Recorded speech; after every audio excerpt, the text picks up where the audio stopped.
Прывітанне ўсім слухачам і гледачам Еўрарадыё. Мы ў жывым эфіры. Пятница, а значит, у нашей студии блогер и политик Александр Кнырович. Прывітанне, Александр. День добрый, Павел, день добрый, уважаемые гледачи. Ну что, апошняя наша сустрэча у 2024 годзе, але, безумоўна, не апошняя увогуле. Але, ў прынцыпе, час нейкі для вынікаў. Перад тым, як мы пачнем іх падсумоўваць, а таксама безумоўна абмяркоўваць вельмі насычаны апошні тыдзень у плане эканомікі і ў плане палітыкі. Я нагадаю, што эфір жывы, можна пісаць каментары, можна ставіць лайки, дызлайки, і канцэпцыю гэтага стрыму, якая заключаецца ў тым, што Александра ёсць уласны YouTube-канал, які называецца Кнырович. Кожны чацвер там выходзіць відэа, такое запісанае, сціслае, пра нейкія падзеі. Ну, я так разумею, што ў гэты чацвер все ж таки былі вынікі года, што цалкам лагічна, і зноў жа паговорым пра гэта. Ну, а тут у пятніцу мы разгортваем гэтае відэа як цукерачку, даем вам задаць пытанні, адказваем на гэтае пытанне, агучваем іх, калі яны, канешне, у межах прыстойнасці і здаровага сэнсу. Ну што, пачнем з вынікаў, відаць. Давайте якія для вас, Александр, апошнія асноўныя вынікі гэтага года? Ну, калі мы кажам у эканамічным сэнсе, не мае асабістыя вынікі ўсё ж такі для краіны, то, канешне, гэты год был так падзелены так на дзве часткі. І калі б мы з вами падводзілі вынікі другога квартала, то мы б казалі, што ў Беларусі ўсё великолепна. Все як у Китае, плюс 5,5% рост ВУП, плюс там некі 14% быў у якісьці момант рост паказнікаў заробкаў. Знешнетарговы гандаль працуе станоўча, курс стаіць на месцы. І то бок, калі б мы паглядзелі толькі на першае паўгоддзе, то не было бы сэнсу наших с вами размоў. Не краіна, цукерачка. Найлепшая краіна. Краіна для жыцця. Краіна для жыцця, так. Найлепшая краіна у Еўропе, і не было б чым размаўляць. Але как бы мы разумеем, што гэта был такі спекуляцыйны рост, які базаваўся на двух падставах. Першае, гэта, канешне, попыт на беларускія тавары, якія дапамагаюць Расіі удзельнічаць у вайне. З боку России мы разумеем, что там велізарныя выдаткі на вайну, і Беларусь скарысталася гэтымі выдаткамі ў России. Па-другое, гэта недахоп працоўных рук, які выліўся у рост заробкаў, у пусты рост заробкаў, і які падтрымаў наш разробны гандаль. Мы ведаем, што было две гэтых нагоды, два гэтых паказніка, якія раслі буйней за ўсе астатнія, і вось першае паўгоддзе у нас было вось такое. Але потом наступила неспадзяванка. Ведаеце, пасля першае паўгоддзе наступае заўсёды другое паўгоддзе, і эканоміка спынілася. І яна спыняецца і зараз, і спыняецца хутчэй, чым былі прагнозы, у тым ліку з боку дзяржаўнага эканамістаў, таму што вельмі добра у верасні выйшаў такі аналіз ад замдырэктара Інстытуту эканомікі Нацыянальнай акадэміі навук. Мы яго разбіралі таксама і в вашым эфіры, і на канале, які прагназаваў, што у нас 3,9% будзе па году. Тады, калі у нас плюс 5,5 было, і ён пісаў аб тым, што, слухайце, у нас няма ніякага такога, ведаеце, здаровага росту эканомікі. У нас ёсць рост, які выкліканы зусім такімі нездаровымі фактарамі, і не трэба эканоміку далей гнаць, бо будзе горш. Так вось ён пісаў, што цалкам па году мы выйдзем на 3,9, але хуткасць наша прыпыняецца хутчэй, да? Рост прыпыняецца хутчэй, чым ён планаваў. Мы маем 3,9 уже по лістападу, а гэта азначае, што з вялікай верагоднасцю можна прадказваць, што 3,8%, якія хацеў Галоўчынка, не будуць у гэтым годзе. І гэта будзе неспадзяванка, што мы тармазім хутчэй, чым павінны былі бы. Так вось, то бок галоўнае, у нас был год падзелены на две часткі. Калі звярнуць увагу на іншыя вынікі, то, канешне, знешнетарговыя гандлі, калі мы, я нагадаю нашим гледачам, што ў 22-м годзе мы былі, просто ўсе, ведаеце, у казино, как бы, тут нам, как бы, карта і пайшла. То бок пачатак вайны выклікаў такія рухі на рынках і замежных рынках, і у Расіі, што Беларусь зарабіла больш за 4 мільярда долараў. Такога ніколі такога не было. 22 год был вельмі добры для знешняга гандля. 23 быў ужо ў 5 разоў менш амаль, там было пад 800 мільёнаў, гэта самае станоўчае сальда. Я нагадаю, што яно вельмі ўплываюць на курс, канешне. І гэта дае падставы для таго, каб курс варушыўся у адну или другую у другі бок. І вось планаваў Галоўчынка на гэты год таксама выйсці на станоўчае сальда плюс 700 з чымсьці мільёнаў, але атрымалі мы за 11 месяцаў, прабачце, яшчэ за 10 месяцаў у нас ёсць толькі справаздачнасць мінус 318, напэўна, там мільёнаў. То бок разрыў у мільярд. І калі гэта пытанне ставілася напрыканцы другого квартала, Галоўчынка справаздачыўся Лукашэнкі, ну, у нас тут такія малыя хібы на месцах, мы абавязкова ў трэцім квартале гэта ўсё выправім. Выправіць не атрымалася. Таму вось гэты паказнік у яго ў мінусе, у вялікам мінусе. Ну, калі паглядзець далей, з інфляцыі атрымалася 5,5% афіцыйная інфляцыя. Я разумею, што у вас у кішэнях, у гаманцах зусім іншая інфляцыя, паважаныя гледачы, але афіцыйна у нас такая інфляцыя.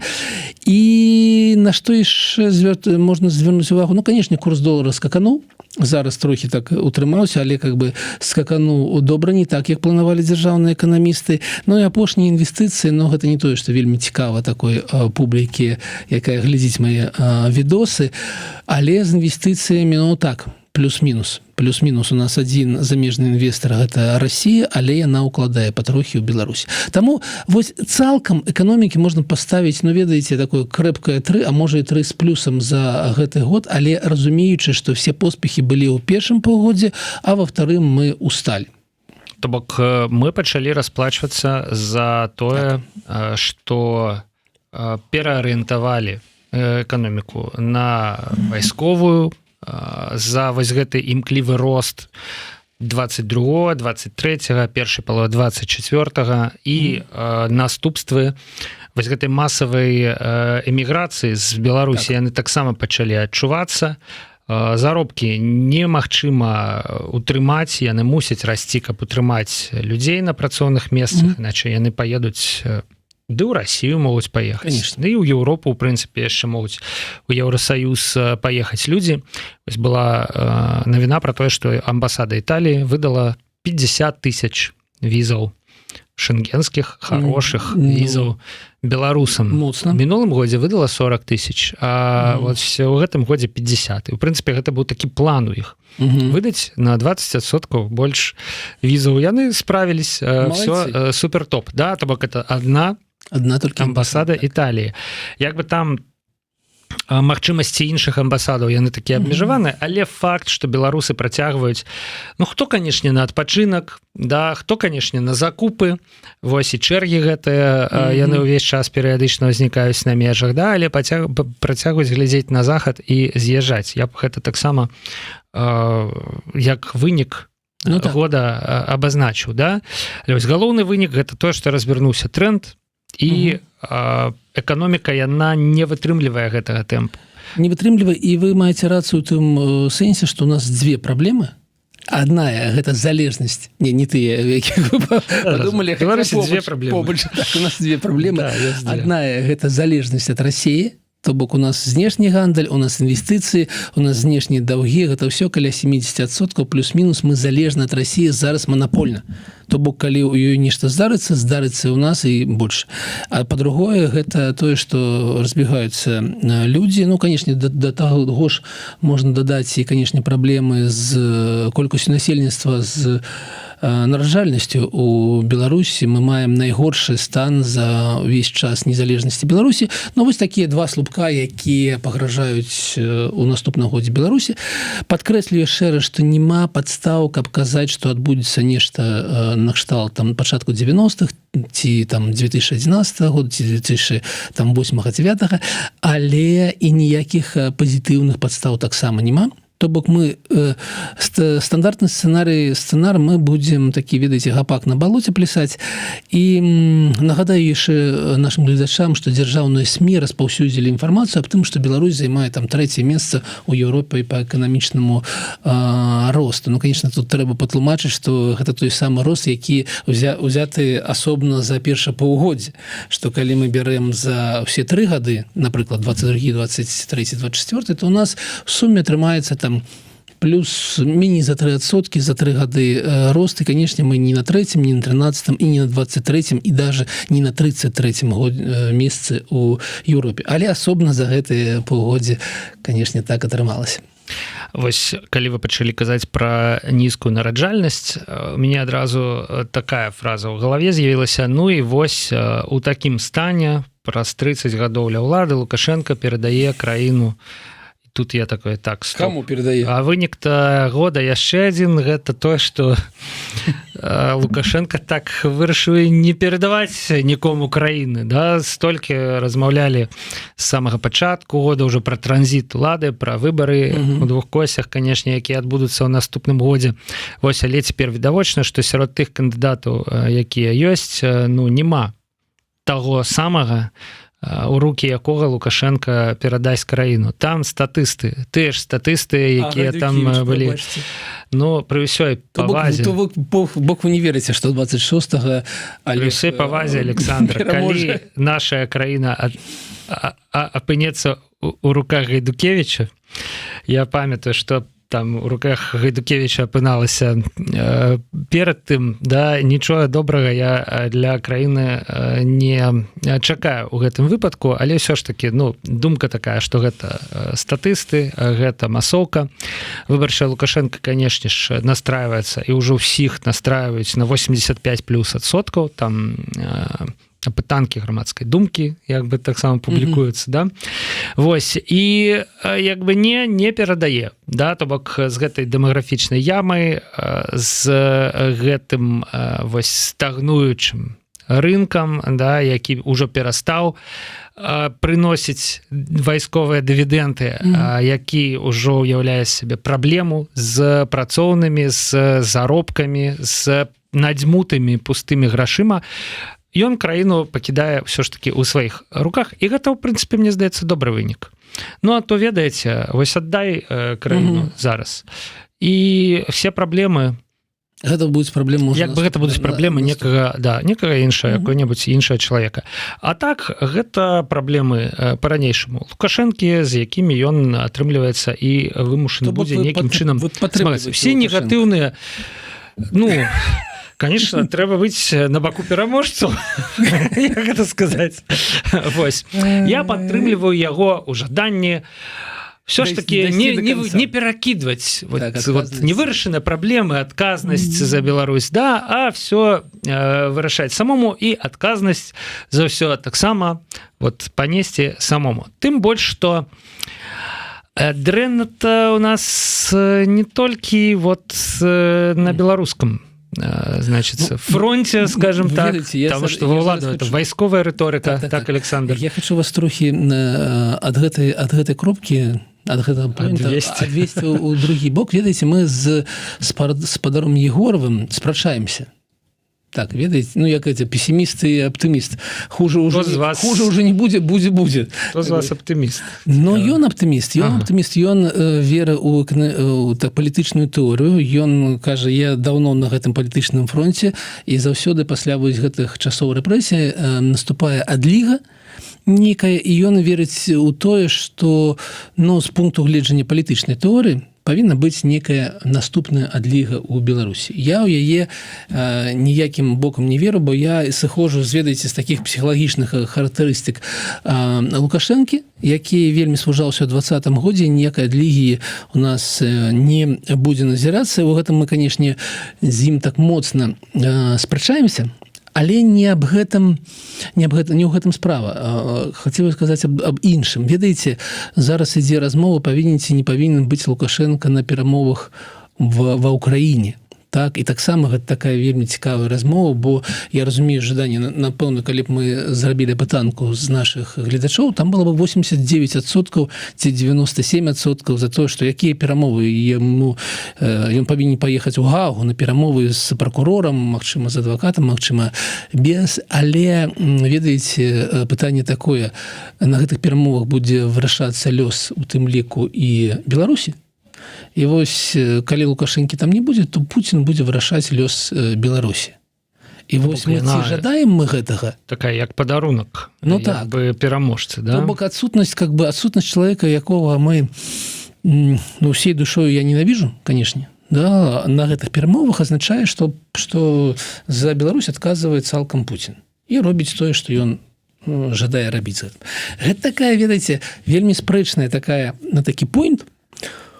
Але вось ваши развагі про тое, что Лукашенко павінен сам давесці до конца тое, что ён пачаў, і ў гэтым сэнсе они таксама падоўжваюцца, і ў гэтым сэнсе ён павінен быў бы давесці до конца і адказаць у тым ліку за удзел в вайне ва Украіне. Ну, адказваць ён ўсё ж таки мусіць не за столом перамоваў мірных у міжнародным крымінальным судзе, але ладно, гэта хутчэй за ўсё. Ось тут можа пачалі не ў вынікі, а ў прагнозы нейкім чынам. Так, да? Наконт адлігі спрэчнае пытанне, ці адбылася пэўная адліга ўжо ў гэтым годзе, таму што ўсё ж таки 200 палітвязняў, амаль 200, наколькі памятаю, нават больш, крыху больш за 200, 207, некая такая колькасць, яны выйшлі. Выйшлі да заканчэння сваіх тэрмінаў, выйшлі хворыя, выйшаў Рыгор Кастусёў, якому яшчэ доўга было сядзець, але як вядома, пакутае на анкалагічнае захворванне. Вось, і ў пэўным сэнсе направду гэта адліга. Ну, маглі іх і не выпускаць. Канешне, мы разумеем все палітычныя нюансы, тое, што гэта крок, скажем, у чаканні крокаву адказ, што нехта возьме Беларусь за нейкі стол перамоваў, нехта пачне з ёй размаўляць і так далей, типа рэжым не такі ўжо крыважэрны, як яго малююць, да, і вось глядзіце, мы палітвязняў выпускаем. Але з іншага боку, ну, тыя, хто скажуць нам, што мы не маем рацыі, калі не заўважым вось гэта мувмент, да, гэты рух, яны будуць мець рацыю. То бок мы мусім таксама гэта ўсё ж таки як ну, нейкі вынік года. Але ж для мяне ўсё-таки прыкметамі гэтай адлігі была б мажлівасць працаваць незалежным СМІ палітычным у Беларусі і мажлівасць працаваць незалежным грамадскім структурам у Беларусі. Калі былі гэта мажлівасці, я б казаў, што так у нас пачалася некая адліга. Да таго часа мы маем нейкія такія крокі, але гэта пакуль яшчэ не падобна. То бок адліга гэта не тады, калі проста выпускаюць нейкую колькасць палітвязняў. Гэта тады, калі змяняецца вся рэчаіснасць, вся сістэма. Вось, вся сістэма, безумоўна, застаецца на сваім месцы. Я б сказаў, што вельмі цікава крыху задвинулі вот Карпенкова там, да, ну, няма яго ў публічнай прасторы апошнім часам. Крыху задвинулі Качанову, яе таксама стала кудысьці дзелася нашмат менш, просто, ну, вельмі сур'ёзна менш. На першых ролях у нас Галоўченко, нават вот Віктор Лукашенко неяк выпаўз з цені, хаця звычайна ён абсалютна не свеціцца, ну, але ў звязку з, канешне, візітам ва ўсходнія краіны, якія неяк яго там вось у гэтых варунках уладных застаюцца зоны адказнасці. Але тым не менш. Я вось пачынаў ўжо пра праблемы на такім бліжэйшым знешнім контуры. Беларусь і Расія, Пуцін і Лукашенко, яны настваралі такіх, скажем, інтэграцыйных аб'яднанняў за гэтым серыялам, які таксама, дарэчы, нешта сышоў у цень. Ведаеце, вось у першыя месяцы, у першы год-паўтара пасля пачатку паўнамаштабнага ўварвання Расіі ва Ўкраіну, гэта інтэграцыйная казачка, да, яна, ну, яе пачалі прямо так расказваць, да, вот у нас і тут прагрэс, і нейкія там інтэграцыйныя праекты і гэтак далей. Цяпер нешта не да таго, да, ці то зразумелі, што не працуе, ці то стала ўсё настолькі дрэнна, што вот ужо няма чым і хваліцца, да, любая згадка, яна ў негатыўны бок.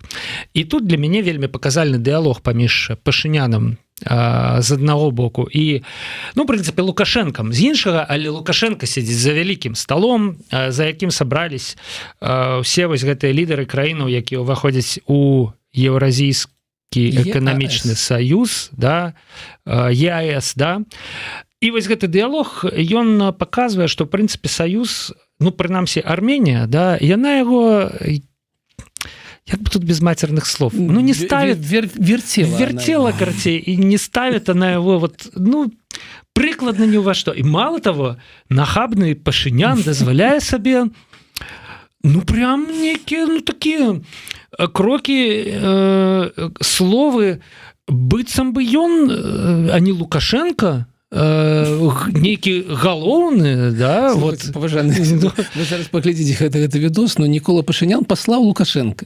Ну калі так, калі без эвфемізму, не как бы не у тэлевізоре, ён просто паслаў Лукашенко, і глядзіце, што як гэта адбывалася. Давайте послухаем себя.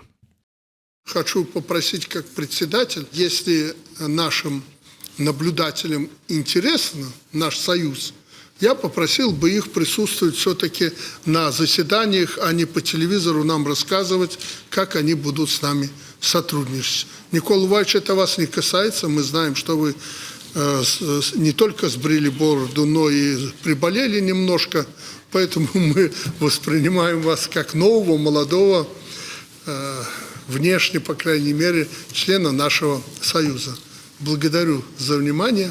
Спасибо, Александр Григорьевич. Просто хочу уточнить, что вот мы не возражаем против проведения заседания Высшего экономического совета ЕС в Минске, но я хочу заранее сказать, что наша делегация примет участие в заседании в режиме видеоконференции. Спасибо. А что за проблема? Что у вас за проблема? Далеко до Минска или некому вас подвезти? Ну, мы организуем доставку вашей делегации, если нужно.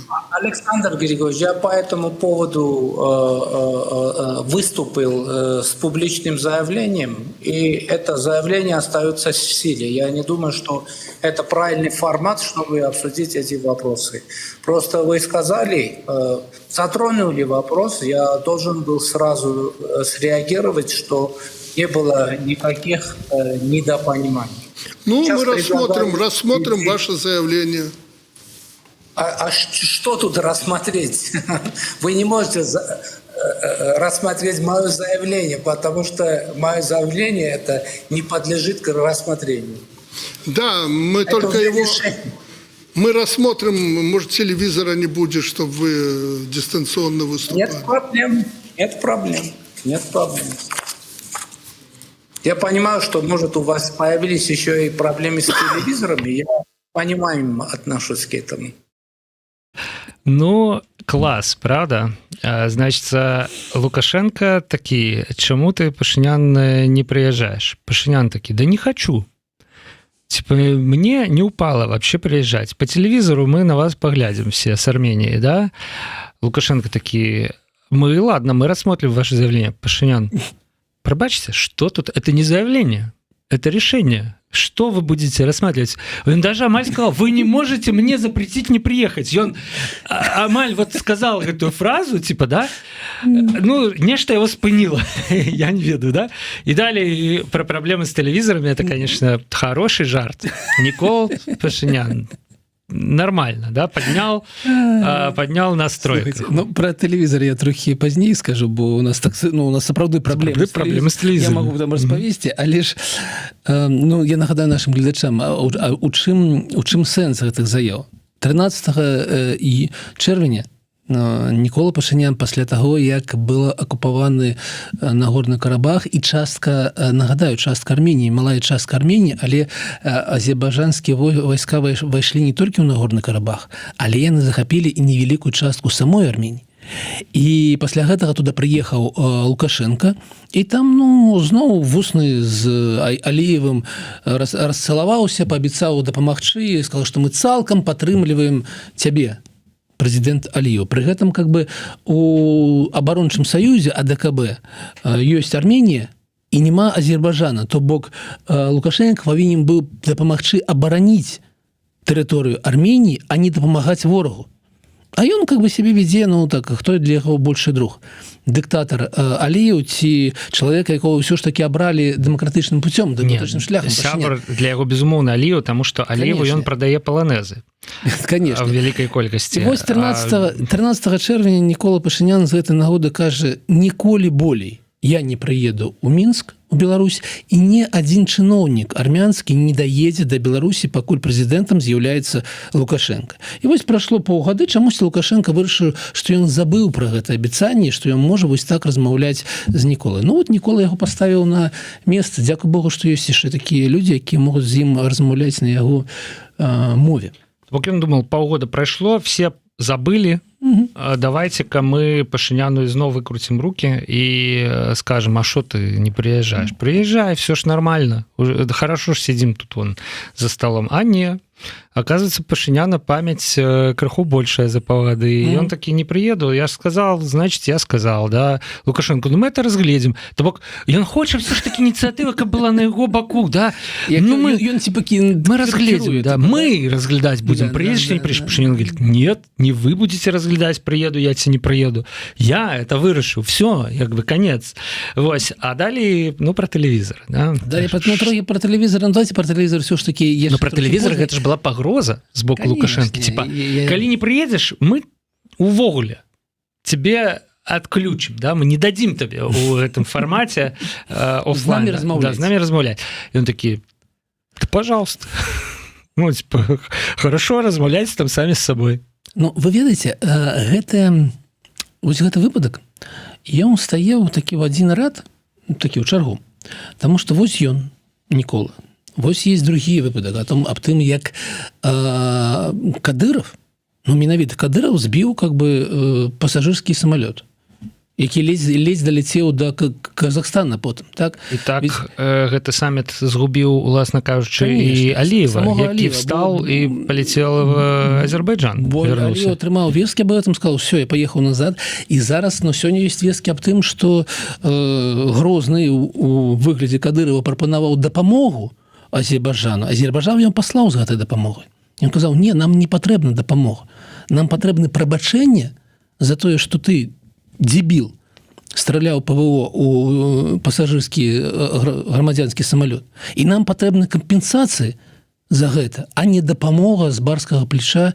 І зараз размова паміж Азербайджанам і Расіяй ідзе вось у такім, знаете, ведаеце, у такім выглядзе. І калі мы нагадаем себе, як себе паводзіць Такаеў, Казахстан, калі там прыехаў Путін да яго і спрабаваў, што гэта ўсё ж наша земля, там нешта яшчэ, ну, как бы, ну, Такая пачаў размаўляць цалкам на казахскай мове, і ўсе пацянуліся, хутка пацянуліся за перакладчыкамі. Ведаеце, гэтыя тры краіны, у якіх ёсць прэзідэнты, у якія не могуць вымавіць гэтыя словы, якія Лукашенко казаў зараз. Калі его спыталі, ну, як вы тут? Ён сказал, ну, я як малодшы брат, які прыехаў да старэйшага брата, і вось мы тут па-сямейнаму размаўляем. Уявіць себе, што ці Пашинян, ці Аліев, ці Такаеў скажуць, мы малодшыя браты прыехалі да старэйшага брата, гэта немажліва. Цалкам, бо гэта, як бы мы не ставіліся да там аўтарытарызм, дыктатура, там так, ну, у краінах по-рознаму, і гэта, ну, дзве краіны 100%, гэта аўтарытарызм, Аліеў і ў Казахстане, але гэта людзі, якія паважаюць сябе, паважаюць сваю краіну, паважаюць свой народ і размаўляюць, ну, як роўныя краіны з Расіяй, нягледзячы на яе, ну, ведаеце, такі статус эканамічны. І залежнасці некаторыя эканамічныя, якія таксама будзе. Таму гэтыя тры чалавека паказваюць, як магло б быць у нас і як у нас няма. У тым ліку з гэтым самым арэшнікам. Арэшнік – гэта наступная тэма, дакладней, арэшнікі. Да, уже это ўжо арэшнікі. Вось, але я абсолютно згодны. Калі Такая раптам скажа пра старэйшага брата Путіна, ці там старэйшую сестру Расію в Казахстане, ну, его так поглядзець, типа, што? Тое самае будзе в Азербайджане, калі Аліеў так скажа, тое самае будзе в Арменіі. І вось толькі Лукашенко, да, вот ён... І ему даюць зразумець, што вот за этим столом могуць сидзець людзі, якія так не думаюць. І нават гэтыя людзі уже настолькі так не думаюць, што яны нават за гэтым столом уже не хочуць сядзець. Як бы, да? Яны хочуць як-небудзь па тэлевізары. А калі тэлевізара не будзе, то і як бы... Окей, ребята, да, все. Значит, и ситуация такая, что нема теперь ни Пашиняна, ни Алиева у гэтых, значит, варунках, да. И з Алиевым ситуация яшчэ больш дрэнная. Класна, Александр, вы сказали, что Россия дапамогу прапануе. Это таксама ж спроба гэту камунікацыю, да, гэту камунікацыю адчоліць, да? Ну, мы вам будем дапамагаць, да, то бок мы нейкія суб'екты, якія, значит, нешта там да лепшага нейкім чынам спрабуем, значит, зрабіць. Але, ну, вы уже все зрабілі. як бы самолет збіты супрацьпаветранай абаронай над Чечней. Мало того, там же ёсць яшчэ гэтыя абставіны пра тое, што ён не змог сесці ні на адным аэрадроме на тэрыторыі Расіі, ні ў адным аэрапорце.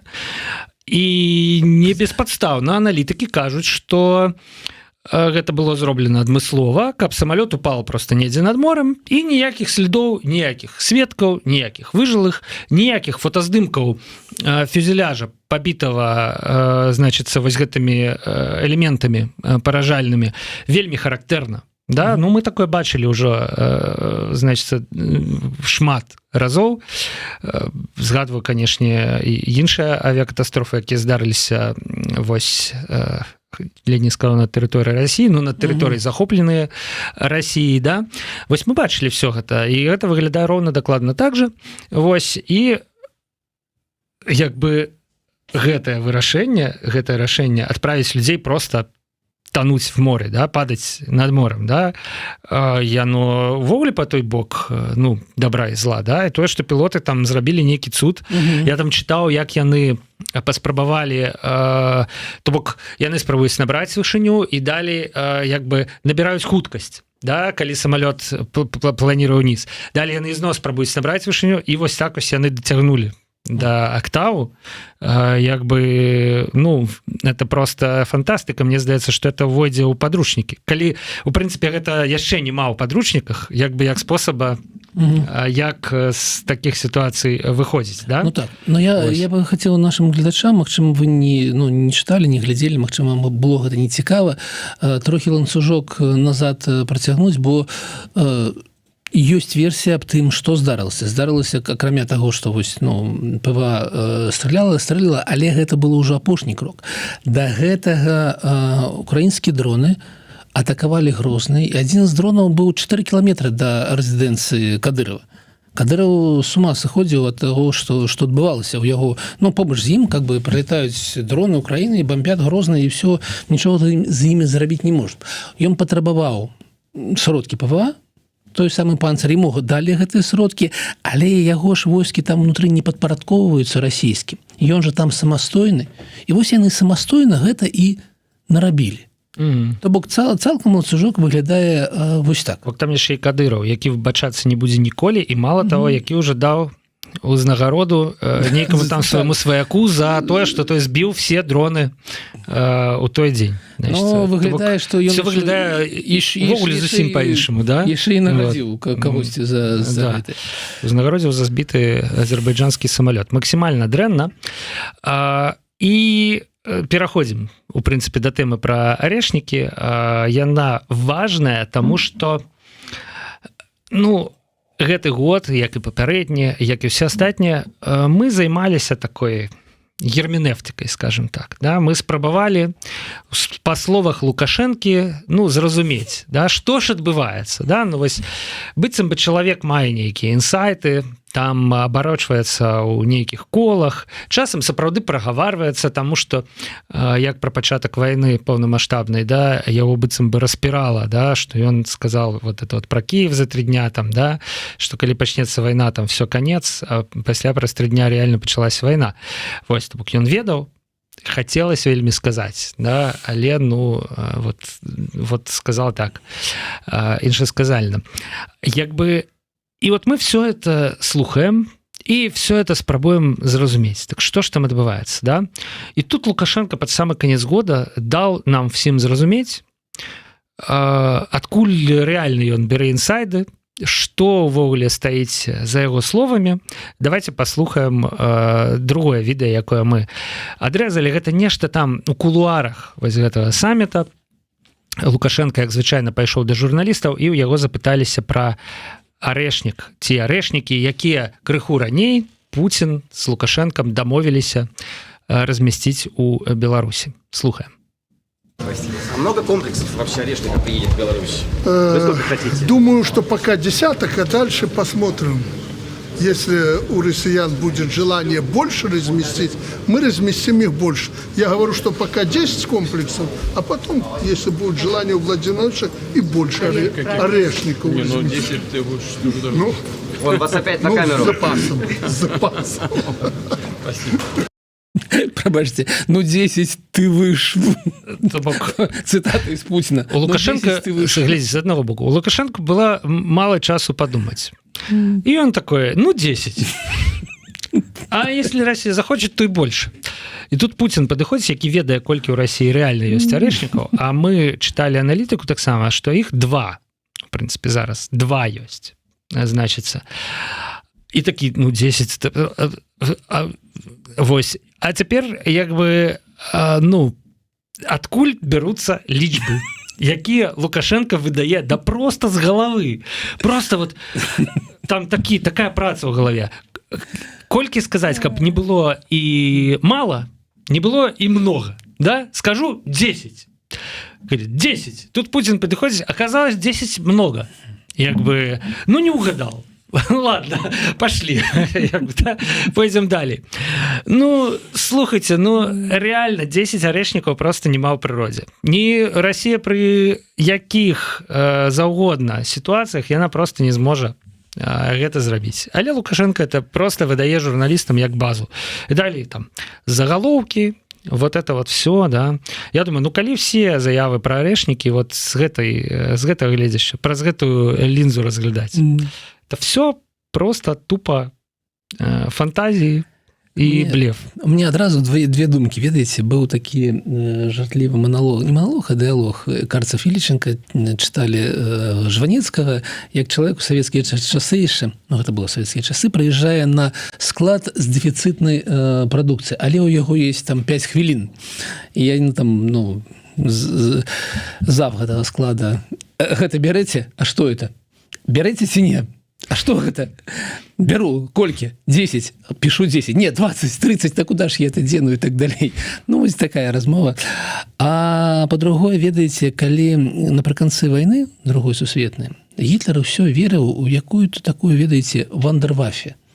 Што ён прайграе, ну вось зараз яму вучоныя нешта зробіць такое магутнае, што ён перагарне гэты стол і пачне зноў перамагаць. І вось для мяне Лукашенко выглядае як чалавек, які вось, ну ён разумее, што калі не будзе Пуціна, калі не будзе Расіі, то яго дні там, ну, тыдзень другі ён пратрымаецца, але яму патрэбна гэтая вандервафе, чтобы яна потом ён мог там нешта сам зрабіць. Ну гэта, канешне, ну гэтым цалкам размова про нейкія казачныя сюжэты, тому что нейкія арэшнікі, некая ядравая зброя Лукашенко не дапаможа, калі пойдзе размова. Вельмі трапнае параўнанне з вандервафе, мне здаецца, яно вельмі кладзецца ў рэчы таго, што цяпер уяўляе сябе Расія, расійскі рэжым, некі вось такі неафашызм канкрэтны па шмат якіх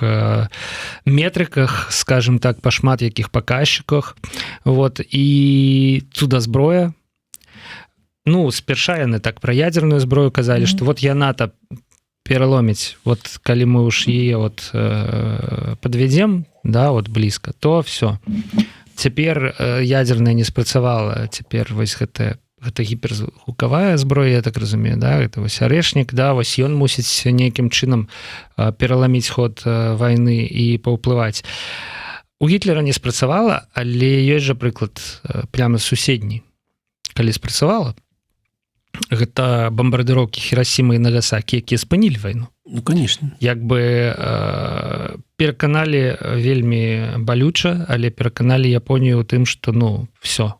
Ведаеце, я рыхтаваў кісці відосы і чытаў гісторыю пра тое, як, ну, быў гэты імператар, які тады кіраваў дзяржавай, калі адбылася першая бомбардыроўка, яны не ведалі яшчэ, што гэта ядравая бомбардыроўка, і першае паведамленне, ну, менавіта ад імператара было такое, што вораг, у такі прайграючы вораг у апошніх такіх прыступах гэтай агрэсіі наслаў на нас адразу там некалькі соцень самалётаў, якія там бомбілі Хірасіму, але гэта яго апошнія такія вось издыханні, далей мы будзем перамагаць. Гэта пісала прапаганда.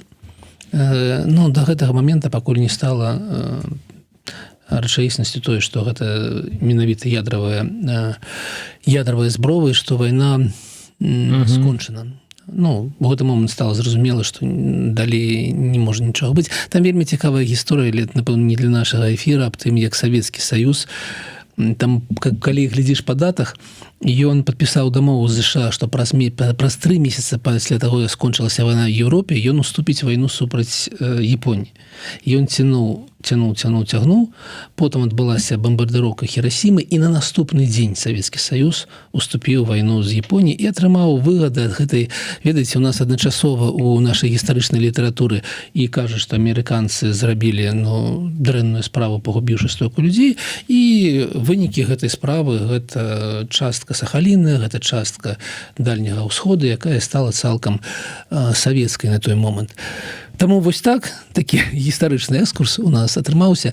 А наконт тэлевізараў, ведаеце, такая у нас есть цікавая, калі дазволіце трохі, не? Я хацеў запытацца, на што-то вы намекаеце, Александр, на то, што Лукашенко неўзабаве, ну, то бок, Савецкі Саюз за месяц да канца вайны, калі ўсё ўжо было ясна, запісаўся пераможцы, да? Японіі, так. Вось, пераможцы Японіі. Так што, Александр Лукашенко тоже, в прынцыпе, ну, як вы кажаце, калі вецер будзе дзьмуць у іншы бок, калі арэшнікі не спрацуюць, да, то як бы будзе, ён, у прынцыпе, і спрабуе гэта рабіць нейкімі кантактамі з загада, там запісвацца, у прынцыпе, і ў той бок крышачку таксама, да? Калі вы ўспомніце, што адбывалася там у краінах накшталту там Румыніі, Балгарыі, калі Савецкі Саюз пачаў перамагаць, то вы ўбачыце тое, к чаму рыхтуецца Лукашенко. Яны таксама вельмі хутка сказалі: так, стоп, гэта ўсё Гітлер, нас амаль там прымусілі гэта ўсё зрабіць, а мы самі мы. Вось, і таму как бы шмат каго не было на Нюрнбергскім працэсе, хто павінен быў бы быць, таму што яны у свой час сказалі: так, мы тут аручак-то у нас і няма. Гэта былі не мы. Ну, а цяпер уже давайте Про тэлевізары. Слухайце, вельмі цікавая справа. У нас адначасова справаздачыцца гарызонт аб тым, што ён робіць там 3-4 мільёны тэлевізараў у год, так? І калі ты глядзіш на справаздачнасць, бачыш, што не б'юць лічбы, што атрымліваецца, што ён робіць тэлевізары там па $50 за штуку. Так магчыма? Ну так не, канешне. Гэта азначае, што ён збірае кітайскія тэлевізары і атрымлівае грошы толькі за гэтую самую зборку. І калі ты глядзіш на справаздачнасць па расійскаму рынку, по таму, якія маркі прадаюцца ў Расіі, то гэтых тэлевізараў пад маркай «Гарызонт» не бачна ўвогуле. Іх няма на расійскім рынке цалкам, то бок мы страцілі вытворчасць тэлевізараў «Гарызонт», мы страцілі бренд, мы страцілі марку, і ў нас зараз там працуе толькі зборачны канвеер для кітайскіх тэлевізараў, і мы атрымліваем грошы толькі за самую зборку тэлевізара, а не выручку цалкам за гэтыя апараты. Але ў дзяржаўным СМІ гэта ўсё існуе зусім іншым чынам, таму калі Мікола Пашынян кажа, што у вас магчыма, ёсць праблемы з тэлевізарамі, так з тэлевізарамі «Гарызонт» ці «Віцязь» у нас вялікія праблемы. У нас іх, амаль няма. Толькі кітайскія. Бок іронія такая. Нам, направду, Александр, уже час сканчаць наш стрым, але іронія такая, да? Раней мы смяяліся з «Гарызонта», які наверх на там нешта, нейкі кітайскі бренд, Асер, напрыклад, да, лепіў эту налепку «Гарызонта», «Інтэграл», лепіў налепку «Інтэграл» таксама, да? А цяпер нават гэтая налепка, яна знікла, яна не патрэбная. Цяпер няма увогуле бренда «Гарызонт». Цяпер трэба, каб гэты тэлевізар, які збіраецца ў Беларусі, заставаўся Асерам, кітайскім, да, нейкім. І гэта, конечно, сумна. Сумна, і я лічу, што няма надзеі на тое, што наступны год прынцыпова нешта памяняе. Перамены мусяць адбыцца кардынальныя, каб гэтая сітуацыя змянілася. Мусіць адбыцца адліга, а не такое кропкавае вызваленне палітвязняў. Мусіць адбыцца пераход на нейкія іншыя абсалютна рэйкі супрацоўніцтва Беларусі ў рэгіёне, а не проста мы супрацоўнічаем з тым, з кім сёння атрымліваецца і з кім выгадна. Сёння з Расіяй, окей, будзем зарабляць там на вытворчасці зброі для расійскага ВПК і так далей. Ці справа гэта аднаго года? Не. Ведаеце, у меня дзіўнае адчуванне, у меня галава спрачаецца з сэрцам. потому что головой я разумею, что мы, ну, есть такие стратегічны рух, і там няма ніякіх нагод для аптымізма. Ну, нема іх, тому што, ну, не можем мы себе уявіць, як Путін там сыходзіць з Крамля, ці Лукашенко памрэ, але, магчыма, не ў 25-м годзе, а калі памрэ сёння, так Расія будзе ставіць свайго кіраўніка Беларусі. Мы разумеем, і пад прымусам, і пад зброю, таму што няма ніякіх, як мы казалі, няма сёння у Пуціна надзейных такіх партнёраў, акрамя Беларусі Лукашенко. І я ўсё гэта разумею розумам і раблю нейкія крокі, сыходзячы з гэтага. Але чамусьці ў сэрцы у меня надзея вялікая на тое, што 25-й год будзе зусім іншым, не ведаю якім чынам, но у меня якое-то адчуванне, што самае страшэннае, самае дрэннае мы ўжо перажалі. Чамусьці у меня ёсць такое адчуванне, не ведаю чаму. Будзем спадзявацца на гэта, Александр, але ўсё ж пакуль што вынік 24-го года, відаць, самы галоўны для мяне, прынцыповых зменаў не адбылося. Все мы, все яно засталося прыкладна на сваіх месцах, а гэта значыць, жывем далей, працуем далей і глядзім Еўрараду і канал Кадыровіч. Дзякуй вялікі, Александр. Дзякуй вялікі, Павел. Ну і з надыходзячым Новым годам сустрэнемся ўжэ 25-м. Дзякуй. Са святамі. Да пабачэння.